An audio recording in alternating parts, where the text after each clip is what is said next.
ఇంతమంది ఈ యొక్క గుడిలో ఒక్కసారిగా ప్రతి ఒక్కళ్ళు ఇక్కడ హాజరు కావడం అంటే ఇది మహాకూటమికి సమాధానం. అయితే ఇక్కడ ముందుగా జ్యోతి నుంచి నేను మొదలు పెడతాను. ఇక్కడ 5 అమ్మవార్లు ఉన్నారు. ఇక్కడ పంచభూతాలకు సాక్షిగా గాలి, నిప్పు, నీరు, ఆకాశం, 5 పంచభూతాలకు సాక్షిగా ఇక్కడ 5 మంది అమ్మవార్లు ఉన్నారు.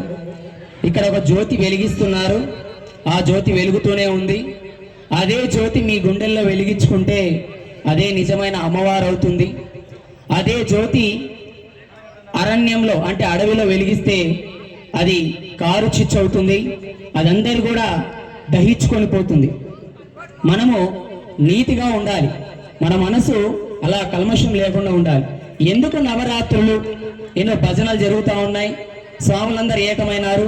ఇక్కడంతా కూడా ఇక్కడ ఒక భయంకరమైనటువంటి సమ్మేళనం ఏర్పడుతుంది. ఏంటి ఈ నవరాత్రులు? నవ అంటే అంకె, దశమి అంటే సంఖ్య.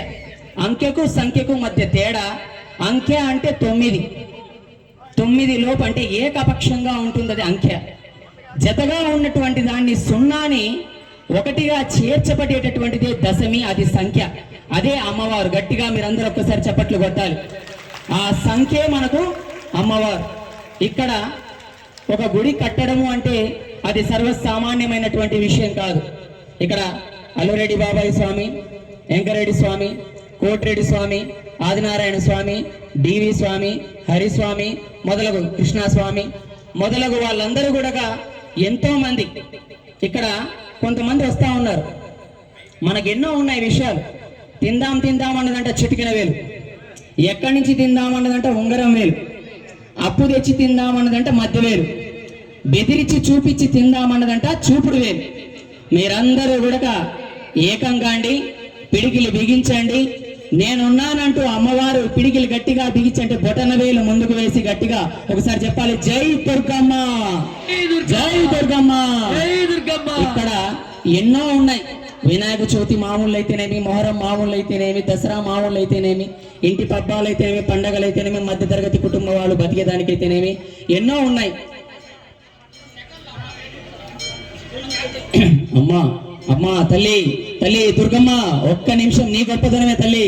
అమ్మా తల్లి, భయంకరమైనటువంటి విగ్రహ రూపదారిని నీవు ఒక్కసారి తల్లి నీవు శాంతించాలి. నీ యొక్క గొప్పదనమే. గుడి కట్టడం అంటే సామాన్యమైన విషయం కాదు తల్లి. ఆ సామాన్యమైనటువంటి విషయాన్ని కూడా భయంకరమైన అమ్మా అమ్మా శాంతించు తల్లి, తల్లి తల్లి శాంతించాలి. శాంతో నమః నమః శాంతి, శాంతి నమో నమః శాంతి, శాంతి తల్లి శాంతి. అయితే ఇక్కడ ఒకసారి చెప్పాలి, ఇక్కడ ఒక గురువు గారు ఉన్నారు. మనం వస్తున్నాం, ఇక్కడ ఎక్కడ శుభ్రత ఉంది, ఎక్కడ పరిశుభ్రత ఉంది అని చూసుకుంటున్నారు. మనం తింటున్న కప్పులు అక్కడే పడేసిపోతున్నాం. స్వాములు మాలధారణ వేస్తున్నారు, వాళ్ళు భిక్ష చేస్తున్నారు, వాళ్ళు సద్ది చేస్తా ఉన్నారు. ఆ సద్ది చేసే సమయంలో అక్కడ ఎక్కడిదెక్కడ పడేసిపోతుంది. ఎంత శుభ్రం చేస్తే తప్పక ఇక్కడ మీరు కూర్చోడానికి అవుతుంది. ఒకసారి ఆలోచన చేయాలి. గుడి అంటే ఇక్కడ ఒక పూజారి గారు ఉన్నారు. వేదాలు ఉచ్చరించినటువంటి నరమది. ఇక్కడ వేద మంత్రాలు పలుకుతున్నారు ఆయన. ఇక్కడ మనకు శమీ శమయతే పాపం, శమీ శమయతే పాపం, శమీ శమీ అర్జున దేవరధారిణి తరుద్ధారిణి, శమీ శమయతే పాపం రామస్య ప్రియదర్శిని. మనము దసరా రోజు జమ్మి చెట్టుని పూజించాలి. ఎందుకంటే అర్జునుని గాంధీవం, భయంకరమైనటువంటి భీముని యొక్క గద జమ్మి చెట్టు పైనే ఉంచడం జరిగింది. అదే మాదిరిగా దసరా రోజు వాళ్ళు ఆ జమ్మి చెట్టు పైనటువంటి ఆయుధాలను తీసుకొని ఆ రోజు జమ్మి చెట్టుని పూజించి ముందుకు రావడం జరిగింది రాముడు. అందుకోసం మనం జమ్మి చెట్టుని పూజించాలి. ఇక్కడ గురు బ్రహ్మ, గురు విష్ణు, నిన్ననే నేను మాట్లాడాలి సరస్వతి రూపం గురించి, కానీ ఇక్కడ కొన్ని విషయాలు నేను ముఖ్యంగా రాసుకొని రావడం జరిగింది. అన్నదానం పెడతా ఉన్నారు ప్రతి శుక్రవారం. స్వాములందరూ కూడా ఎక్కడి నుంచి తెస్తున్నారో అర్థం కాదు. ఒక విత్తనం మనకు పుట్టాలి అని అంటే 120 రోజులు అవుతుంది. 120 రోజులు. చాలా మంది స్టూడెంట్స్ ఉన్నారు, నేను టీచర్ని, నా దగ్గర చదువుకున్న విద్యార్థులు కూడా ఇక్కడ ఉన్నారు. 120 రోజులు పట్టినటువంటి ధాన్యాన్ని ఇక్కడ పొయ్యి మీద ఉడికిచ్చి అన్నాన్ని చేసి స్వాములకు భిక్షగా సద్దిగా పెట్టి ఇక్కడ ఏకపక్షంగా నిలబెడతా ఉన్నారంటే ఆ ధాన్యకు అన్నదాతకు ఈ రోజు మీరు గట్టిగా ఒకసారి చప్పట్లు కొట్టాలి. చప్పట్లు. ఇక్కడ అమ్మవారి గుడి మనకు ఇంద్రకీలాద్రిలో వైభవం, ఇంద్రకీలాద్రిలో వైభవం. మన నాగేంద్ర కనకదుర్గ వారి అమ్మవారి గుడిలో వైభోగం. గట్టిగా మరొక్కసారి చప్పట్లు కొట్టాలి. అక్కడ వైభవం అయితే ఇక్కడ వైభోగం. మీరు కొట్టేటటువంటి చప్పట్లు, ప్రతి చప్పట్లు ప్రహరి గోడలు ప్రతిధ్వనించాలి. ఇక్కడ మనం కాళ్ళు కడుక్కొని లోపలికి వస్తున్నాం. ఎక్కడైనా సరే మీరు గమనించున్నారు, ఇక్కడ ఉన్న వాళ్ళందరూ ప్రతి ఒక్కరు దుర్గాష్టమి రోజు ఇంత నిండు జనం వచ్చారు. ఇక్కడ బయట ఒక డ్రమ్ ఉంటుంది. ఎప్పుడైనా ఖాళీ డ్రమ్ముని మీరు గమనించారా? మీరు వస్తున్నారు, కాళ్ళు శుభ్రం చేసుకుంటున్నారు, దేహాన్ని శుద్ధి చేసుకొని ఇంటి దగ్గర నుంచి వస్తున్నారు, ఇక్కడ శుభ్రం చేసుకుంటున్నారు. కానీ మనసు శుభ్రంగా ఉంచుకోవాలి. అదే నీతి. చేప 24 గంటలు నీళ్ళల్లోనే ఉంటుంది, కానీ దాని దగ్గర దుర్వాసన. మనిషి 24 గంటలు స్నానం చేస్తాడు, కానీ ఒక్క పూట చేయకుంటే మనిషి దగ్గర దుర్వాసన. కానీ మనసుకు ఏమెట్టి శుభ్రం చేసుకోవాలి. కాబట్టి మీరు మనసుతో ఇక్కడ అమ్మవారిని మీరు కొలచాలి. ఇక్కడ అమ్మవారు ప్రతిష్ఠించడం అంటే భయంకరమైనటువంటి సృష్టి. కాబట్టి ఈ కలియుగంలో వెంకటేశ్వర స్వామి అన్న తమ్ములు అక్క చెల్లెళ్ళు భయంకరంగా చంపుకొని రక్తం తాగేటటువంటి భయంకరమైనటువంటి రోజులంటే, అటువంటి భయంకరమైన రోజులలో కాపాడడానికి ఎవరు వస్తారంటే కృతయుగం దేవతలు ముందుకొచ్చినారా, త్రేతాయుగం రాముడు ముందుకొచ్చినాడా, ద్వాపరయుగం శ్రీకృష్ణుడు ముందుకొచ్చినాడా? ఈ కలియుగంలో నేనున్నానంటూ 4 యుగాల నుంచి ఆ అమ్మ మహిమ గల్ల తల్లి మహిషాసుర మర్దిని, గట్టిగా ఒకసారి జై దుర్గా. మహిషాసుర మర్దిని ఈ అమ్మవారి కలియుగంలో వెంకటేశ్వర స్వామిని సైతం కూడా పొలిమేర అవతల ఉంటూ ఇవాళ మనల్ని రక్షిస్తా ఉంది. కాబట్టి ఇక్కడ ఇంకొక చిన్న విషయం చెప్పాలి. నా కుండలి నామకుటి నాల్ప భోగవాన్ నవభోగవాన్ గురు బ్రహ్మ గురు విష్ణు గురుదేవో మహేశ్వర గురు సాక్ష పరబ్రహ్మ తస్మై శ్రీ గురవే నమ. గురు పూజితాయ గురు విక్రమాయ గురుహ ప్రవరాయ గురవే పునగురవే గురు దైత్య కల క్షేత్రే గురు ధర్మ సదారాధ్య గురు పుత్ర పరిత్రాతే గురు పా కండ ఖండ ఖాయ. గట్టిగా మరొక్కసారి చప్పట్లు కొట్టాలి. ఇక్కడ వేదాలు ఉచ్చరించినటువంటి పూజారి ఉన్నారు. ఆ పూజారికి భక్తి శ్రద్ధలతోటి ఇక్కడ ఆ యొక్క ఏ అవతారం అయితే అమ్మవారు ఎత్తిందో ఆ అమ్మవారిని దాన్ని ప్రతి ఒక్కటి ఇక్కడ క్షుణ్ణంగా విషయాన్ని తెలియపరుస్తూ ఇక్కడ ఇంతమంది మహాన్నతమైనటువంటి మేధావులు ఒక గుడి కట్టడం అంటే సామాన్యమైన విషయం కాదు. ఒక 4 మండపాలు పైన ఉన్నటువంటి పెంకు వేసేది కాదు. మనకు తెలుసు, ఇల్లు కట్టి చూడు పెళ్లి చేసి చూడు అని చెప్పేసి మనం మాట్లాడుతూనే ఉన్నాం. కాబట్టి ఇవాళ గుడి అంటే మనం వస్తున్నాం, మనం ఇచ్చే 100 రూపాయలు ఈ రోజు ఒక టెంకాయకి అగరబత్తులకు సరిపో.